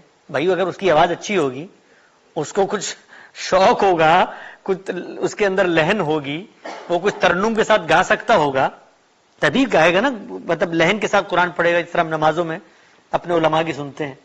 تو اس کا تعلق تو صلاحیت سے ہے. اور دوسرا ہم میں سے نہیں ہوگا. بھائی اللہ کا دین قرآن میں موجود ہے, قرآن میں ہم میں سے ہونے کا جو کرائٹیریا بیان ہوا ہے وہ تو یہ نہیں ہے. وہ تو یہ اللہ کو مانو, نیک اعمال کرو, آخرت پر ایمان رکھو. قرآن نہ پڑھنا سر سے, اس سے آپ مسلمان نہیں رہیں گے, یہ مسلمانوں کی کمیونٹی سے آپ کا تعلق نہیں رہے گا. یا رسول اللہ کہتے ہیں وہ ہم میں سے نہیں ہے. یہ بات کوئی عقل میں آتی, سمجھ میں آتی؟ نہیں آتی. لیس منا من لم یتغن بالقرآن, جو قرآن کو غنا سے نہیں پڑھتا. تو اس کو علماء نے سمجھا اور بیان کر دیا. تو لوگوں نے علماء سے پوچھا کہ بھائی اگر مطلب یہ تو مشکل کام ہے, یہ بتا آپ کیا بات کر رہے ہیں کہ ایک شخص کو آتا ہی نہیں ہے, آواز ہی نہیں ہے, تو وہ کیسے پڑھے گا؟ تو انہوں نے کہا نہیں ہے تو سیکھو. تو اب کیا ہوا کہ آپ پر غنا سے پڑھنا, غنا کو سیکھنا لازم ہو گیا. ایک طرف موسیقی حرام ہو گئی, دوسری طرف آواز اور سر کو ٹھیک کرنا اور اس کے مطابق قرآن پڑھنا لازم ہو گیا. تو یہ علماء کی انڈرسٹینڈنگ تھی. ہم نے جب اس روایت کو پڑھا اور اس انٹینشن کے ساتھ پڑھا کہ یہ تو دین کے بھی مجموعی مزاج اور اس کے اسٹرکچر کے خلاف ہے، سمجھ میں نہیں آتی. تو پہلے بات جمع کرتے ہیں، اصل بات کیا تھی بھائی، کس موقع پر کہی، کون بیان کر رہا ہے. تو اب یہ دیکھیے ہوا کیا کہ اس نریشن کو ہم نے ڈھونڈا، اس کو ایک آدمی نے بیان کیا، مسلم میں آ گئی مثال کے طور پہ وہ روایت، یا بخاری میں آ گئی. تو اب ہم نے یہ دیکھا کہ یہی بات، ایگزیکٹ یہی بات اور کون بیان کر رہا ہے. تو معلوم ہوا ایک اور روایت بھی ہے اسی موقع کی، ایک اور صاحب بھی بیان کر رہے ہیں، اور وہ یہ کہتے ہیں، اب یہ روایت میں پڑھتا ہوں، عبداللہ بن ابئی، نہیں یہ ان سے عبداللہ بن نہیک سے مروی ہے. وہ کہتے ہیں کہ سعد بن ابی وقاص رضی اللہ عنہ سے بازار میں ملاقات ہوئی. کہاں ملاقات ہوئی؟ پچھلی روایت میں بازار کا کوئی ذکر تھا، یہ پچھلی روایت. رسول اللہ نے فرمایا لیس منا من لم یتغنى بالقرآن، وہ ہم میں سے نہیں جو غنا سے قرآن نہ پڑھے. یہاں ایک کیا اضافی معلومات بیان ہوئی؟ بازار میں ملاقات ہوئی. انہوں نے مجھے دیکھتے ہی کہا تم لوگ کمائی کرنے والے تاجر بن گئے ہو. بازار میں صحابی نے کھڑے ہو کر دکانداروں سے کہا کہ تم لوگ صرف بس اسی میں لگے رہتے ہو، تجارت ہی کرتے رہتے ہو،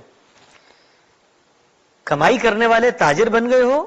میں نے رسول اللہ سے سنا ہے، آپ نے فرمایا، اب آگے وہی بات ہے، من لم یتغنى بالقرآن لیس منا. اب ہم نے جب اس پہ غور کیا تو معلوم یہ ہوا کہ تغنى بالقرآن ایک لفظ ہے نا، یہ غنا کے معنی میں بھی آتا ہے، اور کوئی شخص اگر غنی نہ ہو اس بات سے تو اس معنی میں بھی آتا ہے. قرآن مجید نے اس کو اس معنی میں استعمال کیا ہے، وَوَجَدَكَ عَائِلًا فَأَغْنَا. تو کیا مطلب ہے کہ تمہارے پروردگار نے تمہیں محتاج ہدایت پائے تو تمہیں کیا کر دیا؟ غنی کر دیا. غنی کا کیا مطلب ہے؟ غنی کا مطلب یہ ہے کہ تم ایک چیز کو ڈھونڈ رہے تھے تو ہم نے تمہیں دے دیا، تمہیں اب اس کی ضرورت باقی نہیں رہی. تو ابھی جو اوپر روایت ہے، صحابی نے بازار میں کھڑے ہو کر کہا، تاجروں کو کہا کہ بھائی یہ جو تم کماتے ہو، تم کیا سمجھتے ہو کہ اصل کمائی یہی ہے؟ وہ بھائی رسول اللہ نے فرمایا ہے اصل کمائی وہ ہے، کیا ہے؟ قرآن. جس کو قرآن ملا اور وہ اس کو ملنے کے بعد ہدایت کے معاملے میں غنی نہیں ہوا، وہ ہم میں سے نہیں. تو اب یہ بات بازار میں کھڑے ہو کے تاجروں کو کہی جا رہی ہے جو کمائی میں لگے ہوئے ہیں کہ بھائی کمائی صرف یہ نہیں ہے، وہ جو قرآن کی ہدایت ہے، تم سمجھتے ہو کہ کما کر غنی ہو گئے ہو.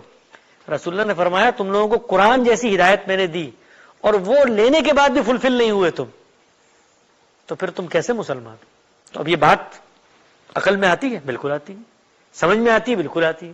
قرآن کے مطابق ہے؟ بالکل مطابق ہے. کتنی گہری بات اس کے اندر پوشیدہ ہے. آج کے مسلمانوں کو اگر کہا جائے کہ بھائی تم مسلمان ہو اور مسلمان ہونے کے باوجود قرآن نہیں پڑھا تو کیا فائدہ؟ قرآن سے بہرایاب نہیں ہوئے تو کیا فائدہ؟ قرآن ملا اور پھر بھی غنی نہ ہوئے ہدایت کے معاملے میں تو کیا فائدہ؟ تو کتنی مبنی پر موقع بات ہے. تو یہ بات تھی جس کو غلط انڈرسٹینڈ کیا گیا، تو اس کا کیا نتیجہ نکلا. آخری مثال، اس کے بعد پھر گفتگو کا خاتمہ کریں گے اور آپ سوالات کرنا چاہیں تو سوال کر سکتے ہیں. بہت مشہور روایت ہے یہ، اور اس روایت کو اگر آپ دیکھیں تو بہت غیر مسلم جو ہیں وہ پوچھتے بھی ہیں مسلمانوں سے اس کے بارے میں. رسول اللہ نے فرمایا لا يموت رجل مسلم الا ادخل اللہ مکانہ النار یہودیا او نصرانیا. رسول اللہ نے فرمایا ہر مسلمان جو دنیا سے رخصت ہوتا ہے تو اللہ اس کی جگہ ایک یہودی یا ایک نصرانی کو جہنم میں ڈال دیتے ہیں. سمجھ میں آتی؟ بھائی اللہ میاں نے اگر جہنم میں ڈالنا ہی ہے تو اس مسلمان کو ڈالیں جس نے غلطی کی ہے، اس کی جگہ بیچارے یہودی کا کیا قصور ہے، اس کی جگہ اس کو ڈال دیتے ہیں. اچھا قرآن مجید نے پورا کرائٹیریا بتایا ہے کہ جنت میں جانے کا کرائٹیریا کیا ہے، تو وہ یہودی بیچارہ اس چکر میں کیوں جا رہا ہے جہنم میں کہ مسلمان مر گیا تو اللہ میں اس کی جگہ یہودی کو جہنم میں ڈال دیں گے. روایت کہاں کی ہے؟ صحیح مسلم.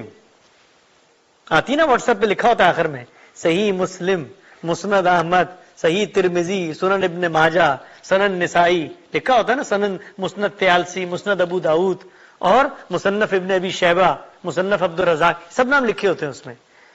تو یہ سب نام لکھنے سے وہ بات سمجھ میں نہیں آ جاتی، اس بات کے کانٹیکسٹ کو سمجھنا ہوتا ہے.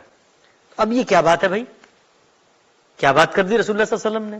نہ عقل میں آتی، نہ قرآن میں، نہ کسی استدلال میں. آپ ذرا غیر مسلموں کو دعوت پیش کرتے ہیں، ان کو دعوت پیش کرتے ہوئے بتائیں ہمارے رسول نے آپ لوگوں کے بارے میں فرمایا ہے کہ جب ہم مریں گے نا تو ہماری جگہ آپ کو جہنم میں ڈال دیں گے. تو اس حدیث کو پڑھنے کے بعد جو تصور ذہن میں بنتا ہے وہ یہ کہ جنت صرف مسلمانوں کے لیے ہے اور یہود اور نصارہ نے جلنا ہے اس میں. لیکن اب ہم نے کیا کیا؟ ہم نے یہ کیا کہ یہ بات ایک صاحب نے بیان کی، ٹھیک ہے جی. ہم نے دیکھا کہ یہ جو ٹکڑا ہے، یہ جو بات ہے، یہ کیا کسی اور نے بھی بیان کی ہے؟ ڈھونڈا، تلاش کیا. اور جس کو ہم کہتے ہیں نا تلاش کیا، تو یہ تو محض منہ سے نکل رہا ہے تلاش کیا. اس کا مطلب یہ ہوتا ہے کہ 70,000 روایتوں میں سے 1400 کتابوں میں سے آپ نے ہسٹری کے اندر جا کر ایک بات کو ڈھونڈنا ہے. تو آپ نے اس میں کیسے چیزوں کو اسکریچ کرنا ہوتا ہے، کیسے پتھر الٹنے ہوتے ہیں، کیسے چیزیں ڈھونڈنی ہوتی ہیں، وہ ایک کام ہے، اس کی پوری اپنی ایک میتھڈالوجی ہے. اور پھر آپ کو اس کو کوالیفائی کرنا ہوتا ہے کہ ایک موقع کی بات ہے، اس کے لیے اس چین آف نیریشن میں سے لوگوں کو ثابت ہونا چاہیے اس موقع پر وہ آدمی موجود تھا. یہ سب چیزیں ریسرچ کے اصول پہ ثابت ہونی چاہیے. تو ہم نے کیا کیا کہ اس روایت کو ڈھونڈنے کی کوشش کی. یار یہ کسی موقع پہ کہی تھی، اصل بات کیا ہے؟ اصل یہ نہیں ہو سکتی، پوری بات کیا ہے؟ پوری بات ڈھونڈتے ہیں. اچھا خود سے نہیں بناتے، ڈھونڈتے ہیں ہسٹری میں جا کر. خود سے ہم نے کچھ نہیں بنایا، نہ کہا کہ یار یہ اٹھا کے پھینک دو اس کو، ڈھونڈتے ہیں. تو جب ڈھونڈا تو اب آپ لوگ دیکھیے گا کہ ڈھونڈنے کے بعد کیا بات ملی، اصل بات کیا تھی اور کیا بات رہ گئی.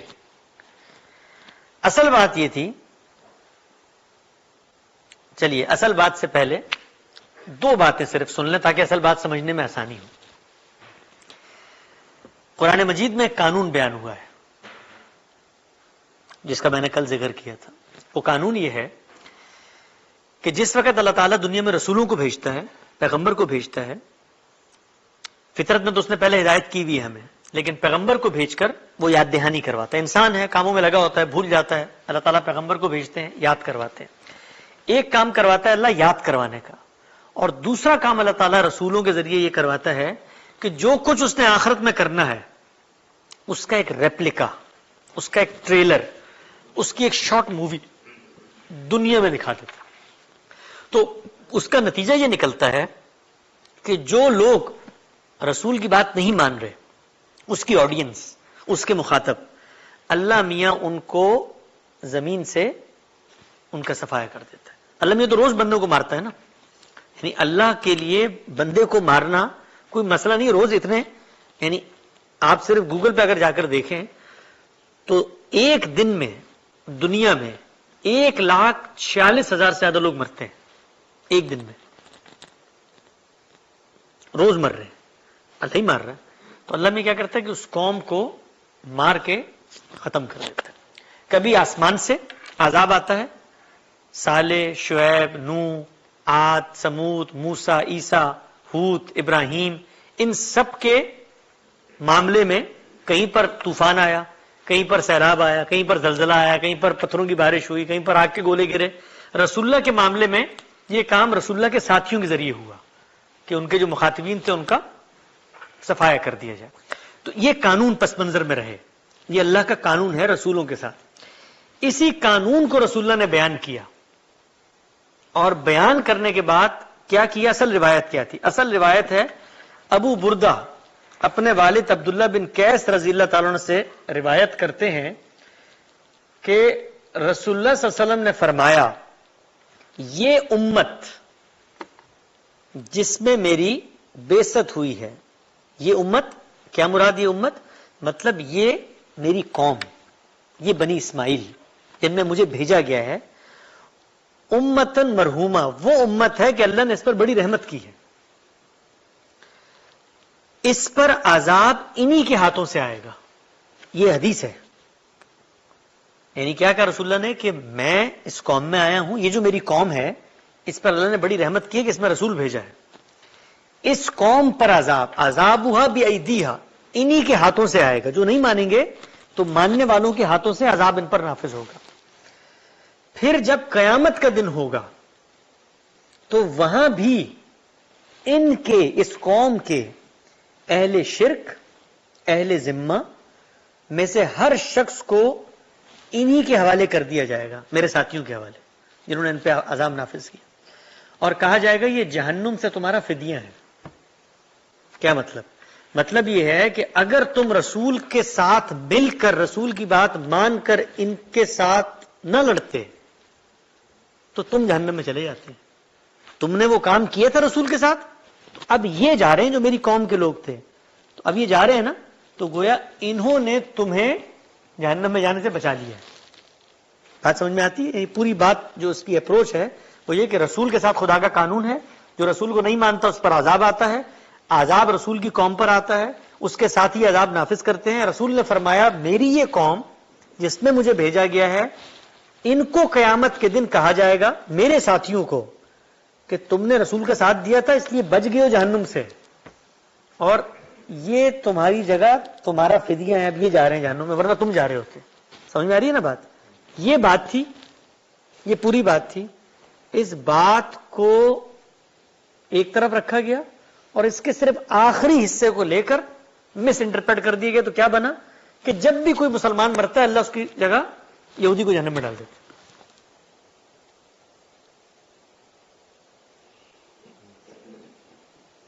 یعنی ایک بات جو ایک کانٹیکسٹ, ایک پس منظر, ایک خاص سیاق سباق متعین لوگوں کے بارے میں کہی گئی, اس کو آپ نے جنرلائز کر دیا.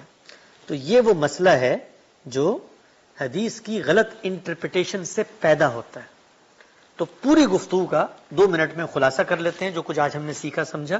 پہلی بات حدیث کے بارے میں, حدیث کی کوئی ذمہ داری رسول اللہ پر نہیں ہے. کیوں؟ کیونکہ لوگ بیان کر رہے ہیں. حدیث کو رسول اللہ صلی اللہ علیہ وسلم نے دین بتانے کے لیے انیشیٹ نہیں کیا, دین بتانے کے لیے انیشیٹ نہیں کیا. جب دین بتانے کے لیے انیشیٹ نہیں کیا تو کسی بھی حدیث میں کوئی بات بیان ہو, وہ دین کے کسی اصل بات کو ریپلیکیٹ تو کر سکتی ہے, اس کو سمجھا تو سکتی ہے, اس میں اس کی تفصیل تو کر سکتی ہے, لیکن اس میں اضافہ نہیں کر سکتی, اس میں کمی نہیں کر سکتی. کیونکہ دین اصل کیا ہے؟ قرآن اور سنت میں. اسی لیے ہم کہتے ہیں کہ سنت جو ہے وہ حدیث سے, بھائی میرے آئی پیڈ میں نہیں ہے, یہ ویسے ہی چل رہا ہے, کل بھی آ گیا تھا. ہاں یہ بند کر دیں بھلے آپ. سنت جو ہے وہ حدیث سے ثابت نہیں ہوتی. اچھا, جس وقت ہم حدیث کا مطالعہ کرتے ہیں تو خود رسول اللہ صلی اللہ علیہ وسلم نے اپنے بارے میں بتایا ہے کہ بھائی ایک موقع پر کیا ہوا کہ آپ مدینے میں داخل ہوئے تو لوگ کرافٹنگ کر رہے تھے. وہ نہیں ہوتے درختوں میں جو آپس میں نر اور مادہ, میل اور فیمیل کو آپ کرافٹ کرتے نا, اس سے پھر پھل آتا ہے. تو رسول اللہ نے کہا کیا کر رہے ہو؟ تو لوگوں نے کہا تو پرانا طریقہ ہم اسی طرح کرتے تھے. انہوں نے کہا مجھے نہیں پسند یہ طریقہ, کہہ کر چلے گئے. تو اگلی دفعہ لوگوں سے ملاقات ہوئی تو انہوں نے کہا بھائی وہ پھل نہیں آیا اس دفعہ. تو انہوں نے کہا رسول اللہ آپ نے منع کیا تھا وہ کرافٹ لگانے سے. تو رسول اللہ نے فرمایا بھائی انتم عالم بامور الدنیا, کہ تم دنیا کے معاملات مجھ سے بہتر جانتے ہو, میں تمہیں جو دین کی حیثیت سے دوں وہ کچھ لو میرے سے, باقی دنیا کے معاملات میں میری بھی ایک رائے ہے. جس وقت اللہ تعالیٰ نے غزوہ بدر میں رسول اللہ کو یہ حکم دیا نا کہ آپ نکلیں ان سے لڑنے کے لیے, تو آپ نکل گئے. نکلنے کے بعد ایک جگہ آپ نے خیمہ لگایا, تو ایک بوڑھے صحابی آئے, انہوں نے کہا یا رسول اللہ یہ آپ نے خیمہ لگایا ہے, یہ اللہ کا حکم ہے یا آپ کی رائے ہے؟ تو انہوں نے کہا نہیں میں نے اپنی رائے سے لگا. انہوں نے کہا اٹھائیے پھر یہاں سے, جگہ نہیں ہے خیمہ لگانے, حملہ ہو جائے گا, سب مر جائیں گے, آپ آگے لے کر جائیں.